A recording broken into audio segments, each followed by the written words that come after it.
From TeachIllinois.com, this is the Teacher's Classroom, the podcast that explores current issues and topics in education and how they relate to teaching and students. Here is your host, Matt Weld.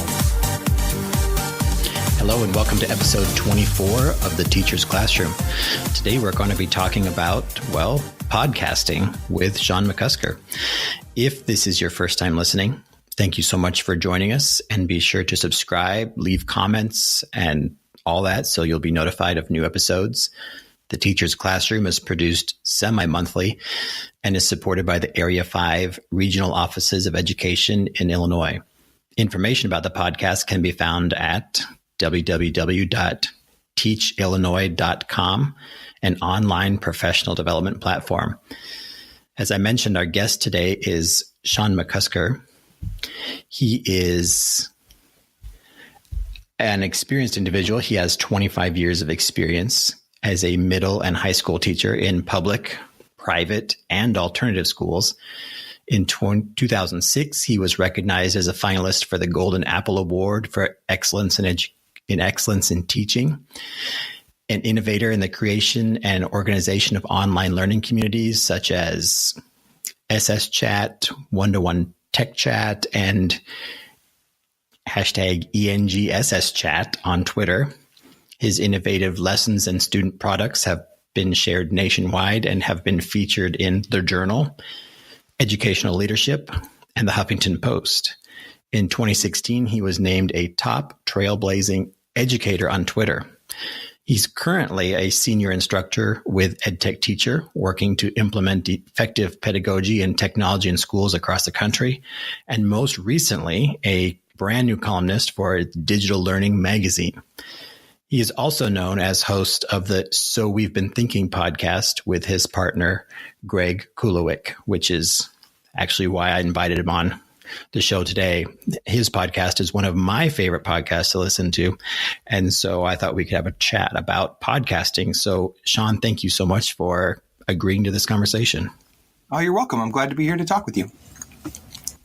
So it seems like podcasting is gaining ever more popularity in all areas of everything.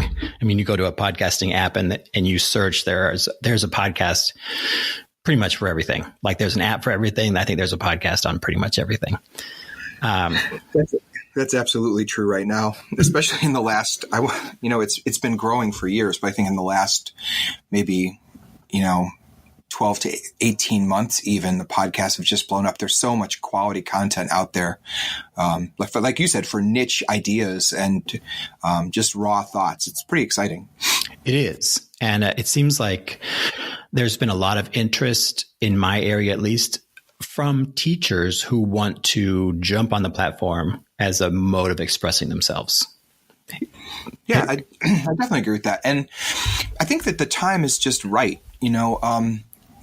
If you go back in time, there's been a key mode of communication that people have used. And, you can look to the 1920s when radio transformed America. In fact, there are cultural shifts happened because of it. Mm-hmm. And the internet was just generally a form of that communication. And it changed the way that patterns of communication have happened in the United States. And I think in a lot of ways that podcasting, because of Bluetooth technology, access to it in cars, the personal devices that we have, the ease of access to microphones, even podcasting is just right for this time. And I also think it has something to do with the fact that people are busy and on the move. It used to be that people would sit and watch TV, and now we don't show up at 7:00 on a Thursday to watch a TV program. That's either recorded for us on a DVR, or we have a service where we can watch it whenever we want to, or we stream it when we have a lot of that time.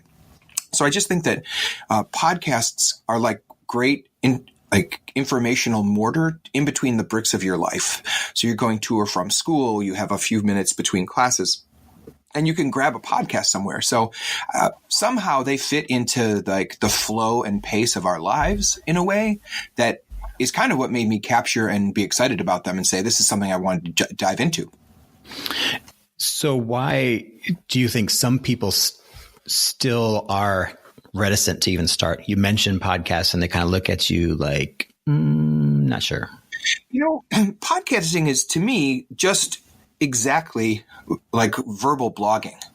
And blogging I've had a blog for years, and it was really powerful for me. Like, it helped to put my thoughts down and capture them and lock them in so that later on I could go back and reflect on what's changed.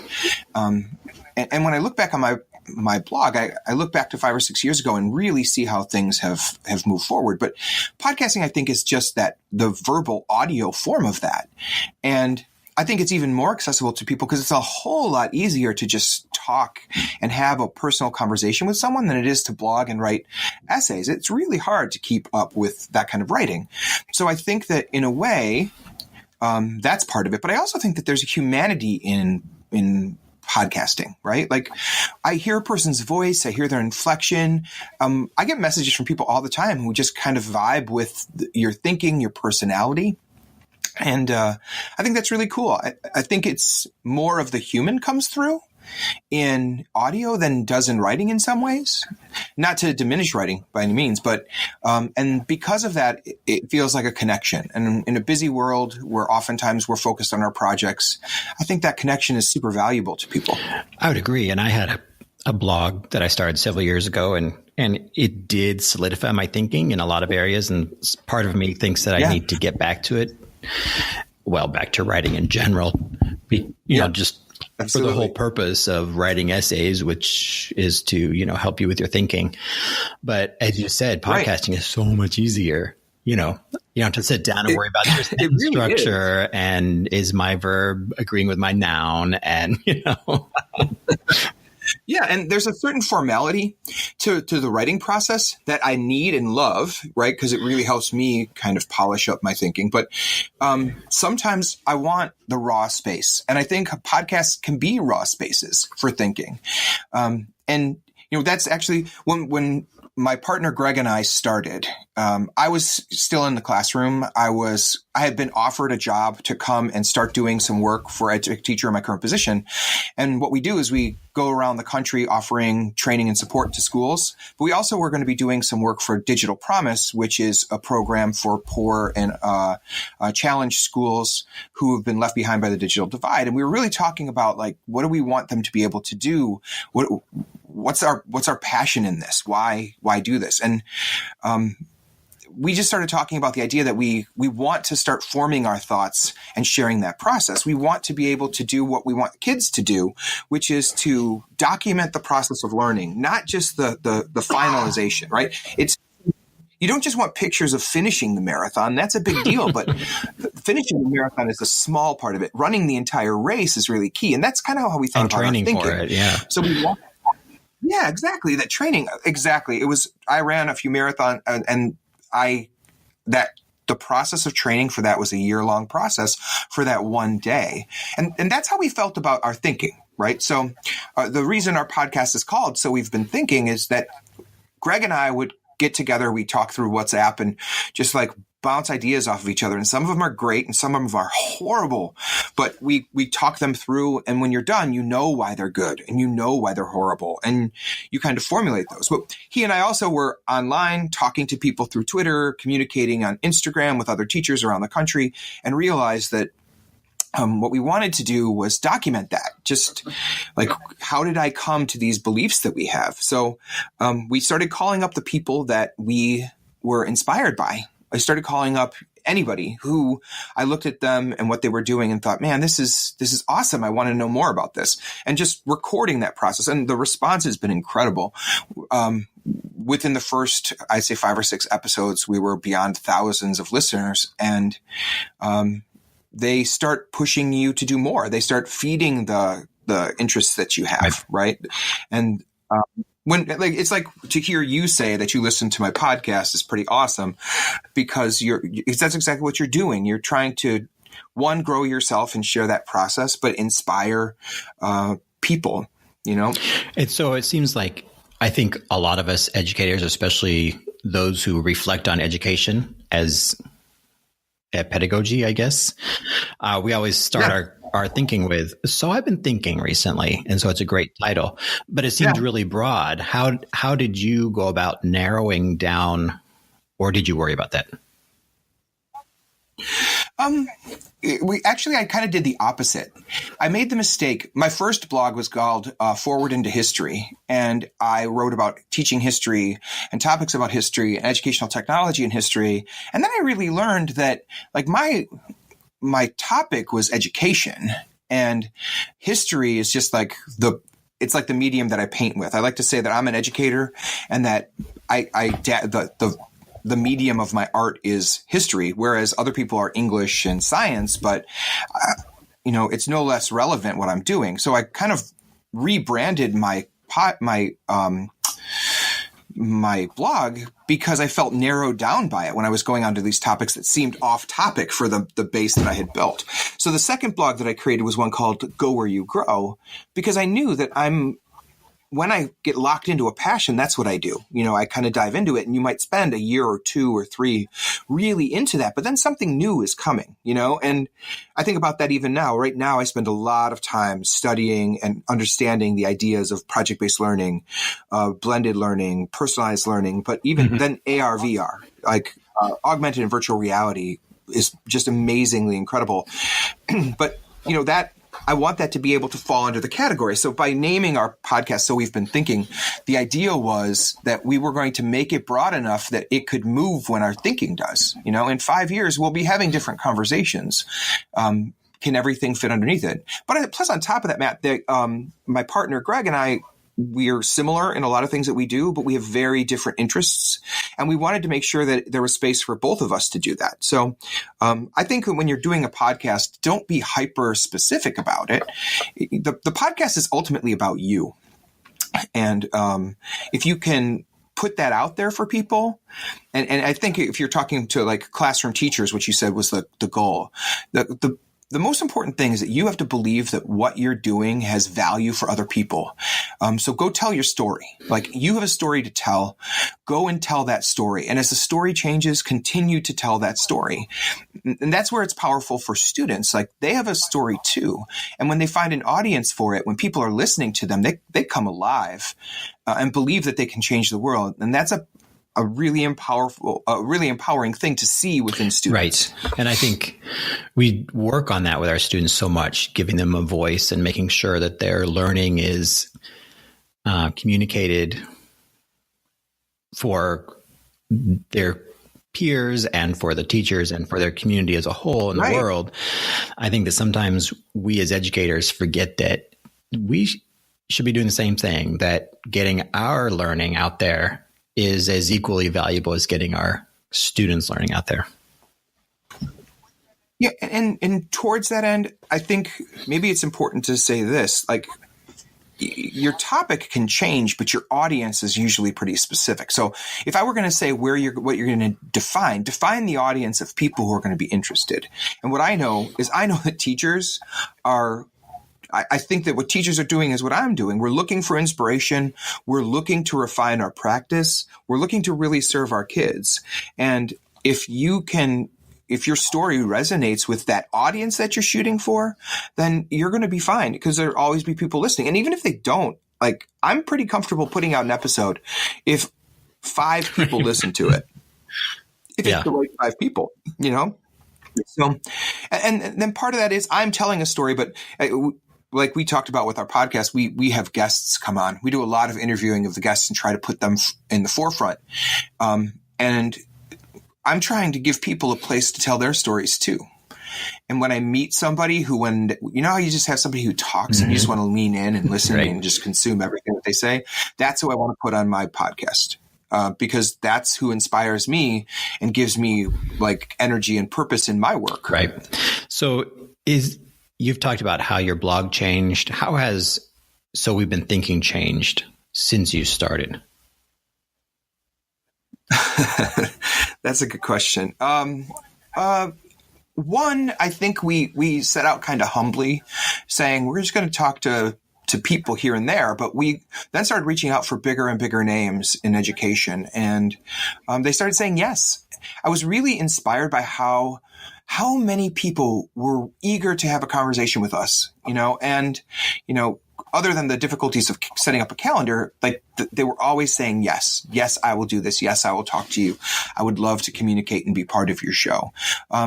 I think the way that the podcast has changed a little bit is that when I started, I was an innocent educator, and now I feel more journalistic responsibility. And for example, I had 2 episodes with great people, Will Richardson, who challenges my thinking constantly, and Audrey Waters, who is super critical of the path of educational technology. Just asking people to stop and think about what you're doing and what it means. And so helpful to my practice for sure. But then I started to realize that what they were saying was pretty critical and possibly a little cynical in places. And I felt an obligation to go and get someone from the field where their criticism was landing and have them talk. And so in a way, I'm trying to tell a fair story. And when someone talks, capture a counter narrative that goes with it. Possibly because I'm a social studies teacher and that's how I think. But I was kind of surprised having an ethical dilemma about there was a part of a conversation that one of the people was having that was kind of blurred by the audio. And I was thinking about cutting it. And then I really thought about what it meant to the conversation. And then that led to me feeling like, do I cut pauses out when a person's thinking deeply? Because I'm oftentimes trying to save 2 or 3 minutes off of the broadcast. And a lot of times I don't, because sometimes the pause is part of their answer and not just pause. And that, I mean, it sounds so simple, but that process of thinking about what are you presenting to the world and how accurately are you depicting what is said was like, wow. This is serious and it matters to me a lot. So I've really gotten into the editing process and what story I'm telling with the power of audio and editing. Well, if you could see me right now, I'm sitting here nodding because I totally understand what you're saying about my last guest. Just their manner of speaking was slow and measured and very methodical. And I thought, oh my God, when it takes a couple seconds for that person to answer, do I cut that out? But then I thought, no, that's their personality and that's how they think. And you're like kind of ruining their identity, or not ruining it, but altering it a little bit if you try to fuss with that kind of thing. Yeah, absolutely. And well, I've also noticed though that in the beginning, people tend to pause more. And then when they get to like the middle third of the conversation, their speech flows and they're much more natural. So I've used that as like a benchmark and said, wow, there's some super long pauses in the beginning. I'll take those out because those were part of nervousness and whatnot. And, but then there's these other times where there's a couple of times I can think of where when I cut the pause out, I'm like, nope. It's almost like a lie. And you have to, I really want to I want to respect the people who come on our show and present them. Well, I think it's important. If you're inviting them on to tell their story, it's their story. Yeah. Yeah, it's their story. And, what I do is this, though. I feel comfortable framing the context of the conversation through, generally, I provide myself no more than 30 seconds of an intro where I'll say, this is how I frame this conversation. And I know that other people will get on and they'll have longer conversations, and those are great shows, but it's just not how I envisioned what I wanted to do. And I think that we're talking about teachers and students. And so to put that in the context is like, you have a vision and you know what you want it to be. We've done a few shows where we kind of have conversations ourselves, 1 or 2, but we're big fans of learning from other people and then kind of consolidating that learning later on through a conversation. So one of the next upcoming episodes of So We've Been Thinking is a live broadcast that we did in early November at the EdTech Teacher Summit in Boston. And that, it turned out cool. We wanted to do it live with no edits, which anybody who's done podcasting knows that can be a harrowing experience. And we filmed it too. So what was funny to me is to go back and watch us as we're doing our show, kind of how comfortable we had gotten just in the matter of 15 or 16 episodes. To do a live one. I'm still a little nervous about that, but it was kind of cool. We got we got a soundboard and we loaded clips from people into that soundboard. So you can tap on it on the iPad and it just immediately plays the sound clip. It's a great way to add some comments and such to your podcasts. I'm doing a session at ICE in February on podcasting. So maybe I can get Amber to let me do a live one. Okay. That'd be kind of fun. I'll definitely be there. I'm going to definitely have to come and see that. Show. So I would absolutely do that. That'd be great. Brings up my next question, which is, how do you go about setting up an episode? Like, I know what my process is and I can share that, but I think for the people listening who are interested in starting an episode or a show, what is your process? Right. One piece of the story of how we started our podcast and learned to podcast that I should add is that we didn't know the first thing about podcasting, like nothing. And the first episodes we recorded with headphones and nothing more than a simple headphone microphone. But we knew that the technology was there, and we'd actually found a tool that would do all of our distribution to all of the audio podcasting sites. So we really stumbled through that, but the process is easy enough that you can produce a pretty good quality thing. Then the process of recording, we use Zoom video, which is a free service that when you're done using it it's like a Skype call. It downloads both video and audio. And then that audio file is a pretty high quality and it immediately downloads once you're done with the process. So we don't have the option to go back and re-ask questions. It's a very organic kind of conversation when you're listening to it. So we pretty much just reach out to people and find a time when we can talk together.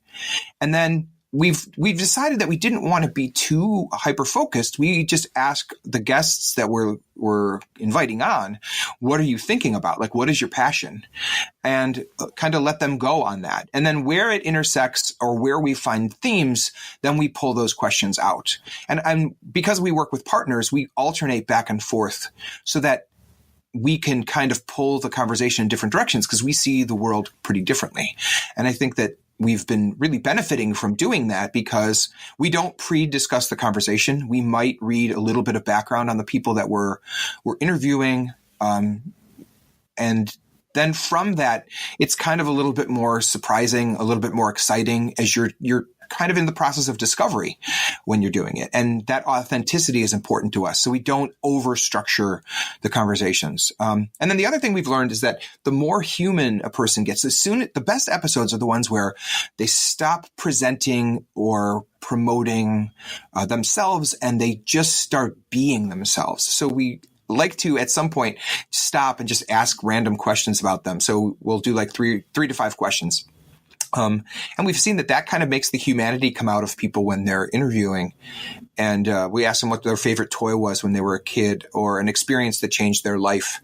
And we've had really good responses from the listeners. But that's basically how we run through an episode. Short of the editing process, which is just to clean it up and focus the conversation and fit it into the time that we have available. You work with a partner and I do a solo show. What can you describe some of the benefits or well, maybe there are pitfalls too of working with Greg? Not Greg personally. Working with a partner. Get me in trouble or something. So the benefits are you have someone to challenge your thinking, and sometimes we go down rabbit holes of interest that don't lead to something fruitful. And so with the two of us, I think what we do for each other is we kind of push each other and inspire people to keep going. I think that, we have jobs and our jobs involve traveling all over the country. Like I said, in November, I think I was on 8 or 9 flights. In October, I probably had 10 to 12 flights all over the country to work with schools. And it's hard sometimes when you're doing that to say, okay, I have a red eye back from California where I was working with schools in Los Angeles and I'm flying home for 4 hours. I'm going to edit some audio, but having the responsibility to each other to keep something going because we committed to it together is helpful. It's also cool because if we're not available, we agreed early on that if both of us can't make an episode, it's fine. And so Greg has been really good about doing his episodes with people when I'm not available. I've found people and gotten them to do episodes with me, and it works out. It allows us to do more, and it allows us to push forward. So I think that's really helpful. Yeah, I can see how that would be beneficial, both as far as accountability to each other and also, like you said, just helping each other out. How do you agreed upon a schedule, and then allowing each other some flexibility, but still as a show maintaining your schedule. Yeah. And that's the hard part. So if we're going to talk about the challenges that people face when they're doing these things, what's really important is that we wanted to be consistent so that people who were listening always had something new coming out.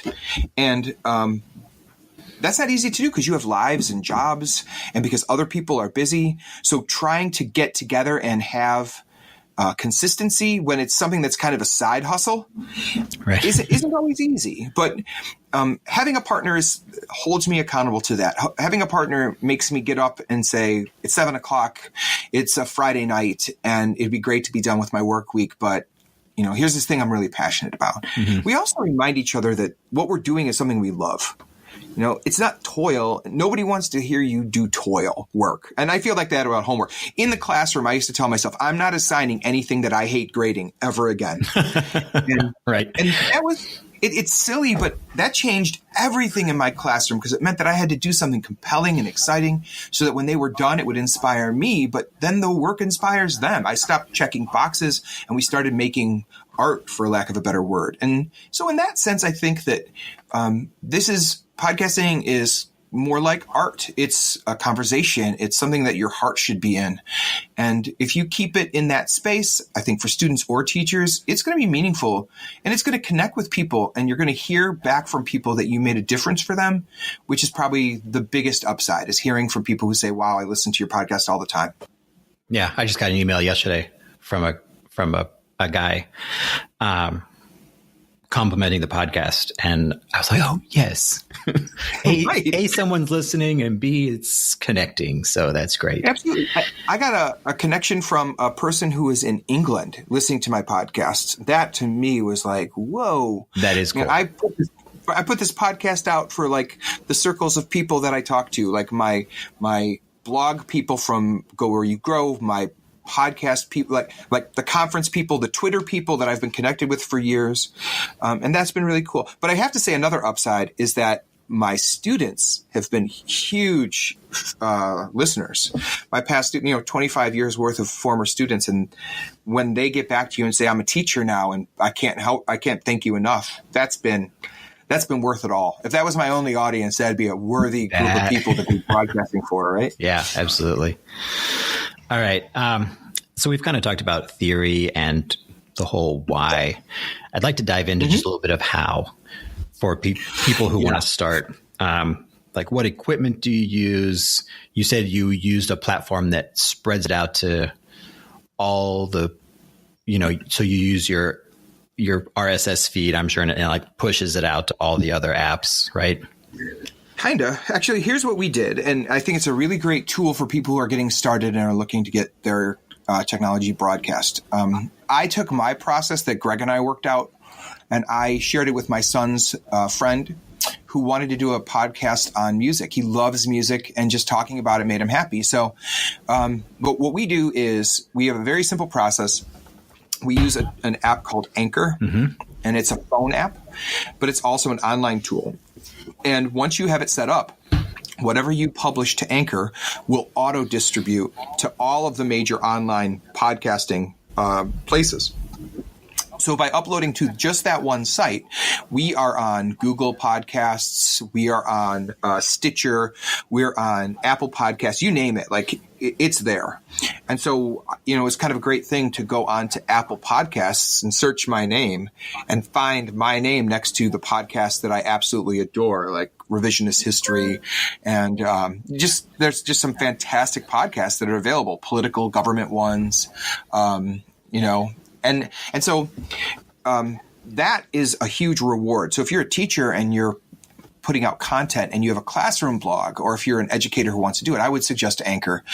It simplifies the process. And it's streamlined, because what'll kill a hobby like this or a project like this is too much time in the offing, and you just say, I can't sustain this. So once we do that, like I said, we use Zoom video, which has been really simple. It's also a natural way to time ourselves. You could go on for hours, but you want to kind of condense what you're talking about into, I'd say like 35 to 55 minutes. What is the typical drive into work? And that's been how I've been deciding how long my episodes are. And that, once we download the audio, we simply drag it into GarageBand. There have been times when I've used Audacity because it has a lot more precise features, but it's also, I think, a much more technical tool, and therefore it can be more time consuming. When we're done, we take that audio, we upload it straight to the Anchor, our Anchor account that we're using, and off it goes. And I would say that we could record, edit, and upload if there were no barriers in a matter of hours. I could record in the morning and have it up by noon if I really wanted to. So that's helpful. As far as microphones, I think you have to decide your commitment, but I have a what is it called, a Raspberry Blue, a blue microphone. And it's the Yeti, actually, is the one I have. I waited around. I tried some things out. I tested the audio. And for my purposes, I was waiting to find something in a price point. So I ended up getting the Blue Yeti. I know that there are many other microphones that work, but I don't think that in a classroom you have to worry too much about that. If you start with the basics of, a good set of mobile phone headphones, I think you'll produce something that's pretty decent. But if you really want to get going, the actual costs are maybe, my microphone, I think I got on sale for $100. It was usually $150, $175 or something like that. Yeah. Well, I think, like you said, technology prices are not super steep for this kind of stuff. No. Oh, and they've been kind of falling lately. I saw the similar microphone to mine was on sale on Amazon, I want to say for $75, somebody who had started and was selling it. So if you take the time, you can find some quality materials out there. But I don't make it much more complicated than that. I need to be technically competent enough to get a quality product out there, but I don't want to go too hog wild with that because I want to keep my focus on education and learning and, and the things that are my passion. And when you get sidetracked into some of that, it can get you bogged down. But for the teachers, I think that it's simplified enough right now that you're talking maybe 1-to-1. If you have a 20-minute, audio recording, you can maybe spend 10 minutes doing editing on that before you upload it if it's a pretty clean recording. And, that you're not burning all of that time that some people used to fear to put it out into the world, and for me, a little bit of class time that produces a public product that the world can consume is going to be worth it. You have a kid who does some classwork that starts getting listeners in other countries, the quality of their work is going to go through the roof as they realize, wow, what I do here actually matters. Like the depth of their learning is going to be so far expanded, like their hearts will definitely be in it. Yeah. And one last thing that goes into podcasting that I found is the artwork. Did you guys design your own? I didn't notice. Do you make a separate one for each episode? So here's what we do. We use a simple online tool, Canvas. Yeah, that's what Canva, I used to make online. So we created a template and we kind of go in there. We shared it with each other. We wanted there to be a certain look and feel to it. So my partner, Greg, is he's very talented with like graphic design and images. Honestly, our podcast logo, his wife was super excited for us and wanted to help. And so she put together that logo, and using your resources that, yeah, that's it. And so that's one thing that we've done. And then I think that there's a lot of material out there for free where you can download like free sharing art or music. And if you go to the right websites where the things are posted with the right licensing, there's so much material out there that you can use to kind of formulate it. And we created our opening bumper and our exit bumper with some music that was from a site where people just post their music to share with the world. And I listened to 2 or 3 or 4 until something had the right feel for it, that was actually more fun than you can imagine, like making the sounds, making the audio, and building the personality of the show. I kind of got in, who knew, but I got into that a lot. Well, Shawn, it sounds like, you have a very successful podcast, and I think we've covered some good territory for educators who are wanting to start their own. I personally can't wait to hear all the new podcasts that are going to be coming out, say, in 2019. Yeah, I'm super, super excited for it. We've got a couple of people who are really exciting. And then just some, I've gotten a big surprise to me is that one of my passions was to interview my past students and just young people who are in the process of learning right now. And the response to that has been incredibly overwhelming. So, here are these students that were important to me, but when you interview them and let them tell a story and share it with the rest of the world, their stories become important to lots of other people. And that's been incredibly rewarding, actually really surprising. It seemed like a selfish endeavor at first, but I think people have seen value in it, and that's been great. Well, I know one of your enduring questions that you stitch throughout your podcast is work, like the future of work and what, when kids first, we think of them as kids, when young adults first enter the workplace, what is the work situation like compared to how schools train them for? But fascinating question. We could probably have a whole other episode on that. Yeah. It's funny because when you're talking and doing these things, concepts emerge, ideas emerge, and passions in your head emerge, and you didn't know they were there. But it's the articulation of the work that makes it happen. I think of it's a little bit like art. You're not a good painter until you get up there and you wreck a bunch of paintings, and then you start to see like, here's how the lines flow, here's how the thoughts move, and these are the topics that people gravitate to. And I think, that's if everyone did that, if everyone put that work out there, and if our learning was all public, I think it's only good for education as a whole. Well, and one of the things I've been thinking about a lot recently is human nature. I think we forget about all those things that are universal across all cultures, and social learning is one of them. Yeah, absolutely. So. Yeah, I think it sounds like Vygotsky, right? Lev Vygotsky, this Russian educational psychologist, and his basic idea was if learning doesn't happen socially in context, is it really learning? And I think about that a lot too, because of the nature of social media and how it's changed what we learn, right? And how, what if a group learns something that's contrary to the facts, but it takes root, and I think that there's a lot to be said. If people haven't read Lev Vygotsky, you might want to dig into that right now. I think it's a timely read about the learning process. I'm writing it down. All right. Well, Shawn, thank you so much for being my guest today and having this chat about podcasting. I think it's a great tool. I think it's like, blogging for this time. Right. And getting our ideas and illustrating our learning as teachers, because, we are the lead learners in our classrooms and our districts. So thank you much. Yeah. Hey, no problem. I appreciated talking to you about it. I hope that some teachers and students get a chance to try it, not just because it's cool and trendy, but also because I think that learning in audio versus learning in text opens up sharing to a whole group of people who really aren't comfortable sharing in text. So good luck to everybody. And Thanks to all of you for listening to the Teacher's Classroom, which is part of the Illinois Area 5 Professional Development and Innovation Initiative. I'm your host, Matt Weld.